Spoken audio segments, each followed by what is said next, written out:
Have you ever imagined that the Arabs might one day have a unified army? Before you imagine, know that the matter may be approaching reality. Look at Israel's Air Force. Within hours, it strikes Syria, Lebanon, Yemen, and Gaza. A few months ago, Iran and, more recently, Qatar have been added, and even the Tunisian coast when needed. Meanwhile, Israel stations its forces on Egypt's borders and threatens Sinai, and along the Jordanian frontier it has deployed thousands of troops, preparing for what it calls a new flood, similar to the Al-Aqsa flood. But this time it might come from the Hashemite kingdom. Israeli forces in Syria. Not to hide the fact, Israeli soldiers spend their days going in and out of Syria, advancing whenever they wish and occupying new points whenever they please. Even the United States says it no longer understands Israel and wonders what has become of it, while all of Europe has turned against it. The Russians stood in the Security Council and asked, "Who can stop Israel if it decides tomorrow to bomb any country in the world?" Of course, Moscow meant the Arab countries, together with Turkey and Iran. Regional reactions: Qatar and Iran. For this reason, we saw Qatar immediately respond after being struck by Israel, speaking about an attempt by Netanyahu to redraw a new Arab Gulf. At the same time, the Secretary of Iran's Supreme National Security Council, Ali Larijani, called on Islamic governments to form a joint operations room against Israel. Egypt's call and the possibility of a unified force. But the most important talk, and what might happen, begins today with an Egyptian call to form a unified Arab military force against Israel. Will this force see the light? What would it look like, and what obstacles would stand in its way? The visible horizon of the proposed Arab military force. Let us explore the foreseeable horizon for the unified Arab military force that Egypt is calling for, and how it might take shape. Political analyst Dr. Munir Adib told Step News that the idea of creating a joint Arab force is strongly on the table today. Its mission would be to confront Israel and terrorism together. This idea is not new. It has appeared at previous Arab summits, but it was not implemented in practice due to political and military disagreements among Arab states. Momentum and remaining obstacles. According to Dr. Munir Adib, today, with the intensification of Israeli attacks, the idea seems to be gaining new momentum. Yet, obstacles remain, including financing, unified command, agreed-upon rules of engagement, and the willingness of Arab capitals to place their forces in direct confrontation with Israel. What would the unified Arab army look like? Now let us take a closer look at the expected shape of the unified army. When we propose this army, we are talking about the largest military human bloc in the Middle East, perhaps one of the largest military powers in the world. The numbers here are astonishing. The Arab countries together have more than 5 million active and reserve soldiers according to Specialized Military Institute data. And with general mobilization, that number could jump to 10 million fighters within a few weeks. The backbone of this army would be the Egyptian military, which is the largest in the Arab world, with more than 1 million soldiers and officers in active service, plus millions in the reserves. Egypt alone has the human capacity to form the heart of this unified army, relying on a long history of wars from 1948 to 1973. Major Arab contributors: Algeria, Saudi Arabia, Iraq. Following Egypt comes the Algerian army, the second largest Arab power in numbers, with more than 500,000 trained soldiers distributed among land, naval, and air forces. Algeria has demonstrated in recent decades its ability to build a relatively self-sufficient strong army, making it a pivotal element in any unified Arab force. Then the Saudi army. Although not the largest in numbers, its importance comes from enormous financial capabilities that allow it to recruit and train hundreds of thousands if needed. Saudi Arabia could supply the unified Arab army with no less than 500,000 well-equipped fighters bought with its financial resources. Iraq, despite the wars, siege, and divisions it has endured, still retains a considerable manpower capacity. Its active personnel exceed 300,000, and with recruitment plans, the number could quickly double. Iraq also has long field experience in fighting, whether against the U.S. occupation or various armed groups. Sudan, Syria, and other contributors. Sudan, despite its internal crises, possesses hundreds of thousands of soldiers accustomed to fighting in harsh environments, from desert to forest, and remains a human reservoir that cannot be ignored. Syria, exhausted by a long war, now has a renewed but still ill-defined army. Alongside these are the militaries of Jordan, Morocco, the UAE, Yemen, and others, adding tens of thousands of trained soldiers, making the overall picture resemble a military human sea encircling Israel from east, west, north, and south. Numbers aren't everything. But the matter is not only numbers. The real lesson is that numbers on paper do not suffice. Israel knows that its superiority has never been in numbers, but in unified command and integrated weapon systems. Throughout history, the Arabs' problem has been fragmentation. Every army fights alone under independent political decisions. What would unifying these numbers mean? It would mean that Israel would suddenly face an army many times the size of its population, an army capable of opening multiple fronts at once, a force no international power could lightly underestimate, because it would represent a human bloc surpassing what major powers like France or Britain have in active forces. More importantly, a unified Arab army would not be just a number on paper, but, if realized, would become the largest organized human military force of the 21st century, combining diverse experience from conventional wars and guerrilla warfare and battlefield experiences in Yemen, Syria, Iraq, and Gaza. Strategic shock to the Israeli military.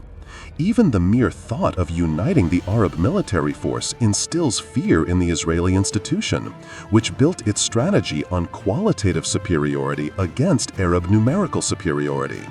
If this balance breaks, Israel will find itself, for the first time, militarily in the minority in a region surrounded by millions of Arab soldiers. When we put the numbers on the table, we discover that if the Arabs were united, they would not only have a huge army, but also a vast and varied military arsenal sourced from multiple countries and advanced technologies distributed across land, sea, and air theaters. Ground forces. First, ground forces. The Arab land force would be the largest in the region. There are more than 12,000 tanks distributed among Arab armies. Egypt alone owns thousands of tanks, from the American Abrams M1 and M1A1 to various Russian and Chinese tanks. Algeria's arsenal includes modern T-90 tanks, among the most powerful Russian tanks. Iraq is rebuilding its arsenal with Abrams and T-72 tanks. Saudi Arabia, Jordan, and Morocco also have diverse tank fleets. In addition to tanks, the Arabs own more than 15,000 armored vehicles, ranging from infantry fighting vehicles to modern combat vehicles. These armored units give Arab forces the ability to maneuver rapidly across deserts, mountains, and plains, terrain types relevant to any confrontation with Israel. Air forces. Second, air forces. The Air Force is the heart of any modern war. Together, the Arabs possess more than 3,500 fighter aircraft. Egypt leads with F-16s, as well as French Rafales and Russian MiG fighters. Saudi Arabia has a fleet of F-15s and Eurofighter Typhoons, among the most modern fighters in the region. The UAE relies on F-16 Block 60, an advanced variant not even possessed by the U.S. Army itself.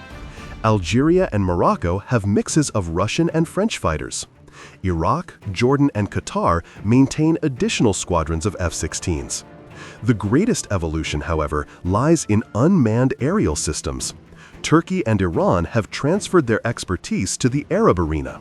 Today, there are dozens of types of drones in service in countries like the UAE, Saudi Arabia, and Morocco, while Egypt has a domestic drone arsenal in development.